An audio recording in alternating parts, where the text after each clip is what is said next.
There are at least 12 U.S. service members that have been killed. On this day, up to now, what have you and your group, Project Archangel, managed to do? We've done a lot in terms of being able to facilitate people out. We've done a lot in terms of being able to coordinate people. Because we've all worked there, because we've all deployed to Afghanistan and worked with local forces, there's a pretty broad net of folks that can personally vouch for some of the people that are still left. And so I think Andy Wilson of Quiet Professionals developed a fantastic platform to be able to track some of those people, input their information, and see them in real time, so that we could keep track of folks that we could personally vouch for, that were vetted already and were at very, very high risk if they were left behind. I believe we're tracking over 3,000 individuals now. We facilitated a lot of people to and through the gates, even when that was a little bit resistant. So we've facilitated a bunch of folks through there. I think it's north of 100. So you're tracking 3,000, and you've managed to get 100 out. And are these Americans, or we're talking about Afghans who worked closely with the Americans? Both. It's both, for sure. We've had Americans with local national family. We've had American citizens. In one case, I can tell you about an American citizen born in Afghanistan, volunteered to go back as an interpreter for special forces.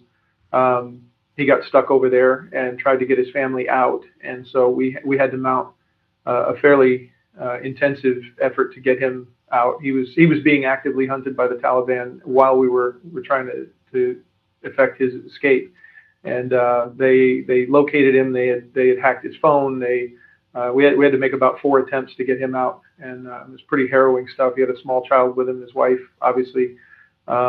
They were shot at several times. They were chased by the Taliban. I mean, it was spy movie stuff. I mean, incredible stories, and this is one of many, and you have many One that of are hundreds. active as we speak, right? Yeah, it's one of hundreds, and I know that I don't want to share stories about people who are still there, obviously, because that might compromise things. But I can tell you that these folks are incredibly brave. They've been fighting next to us for 20 years, so there's no question that they have the character and the fortitude for what they're going through right now. And I feel like all of us, I speak for when I say that you have to match it. You have to step up and be at least that willing, at least that brave to get them out. So one of the I guess things that was said, and I think this was reiterated a number of times actually, was that the Afghani army basically just kind of gave up, and that seems a bit at odds at what you're describing. Are you talking about individuals? Is this your general experience? How does that ring to you? Yeah, I can't speak very broadly because honestly I haven't been involved very broadly. I've been involved very specifically with what we're doing to try and get people out.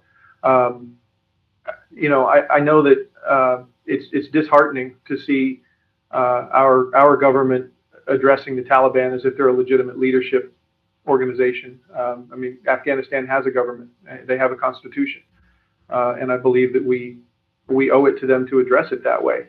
I think that the confidence of the Afghan National Army probably shattered when we started treating the Taliban like they were legitimate leadership. That probably hurt. And I don't know how you balance that equation when you're on the ground of, do I keep fighting? Do I stick my neck out, or do I hide until I have an opportunity to get out of here?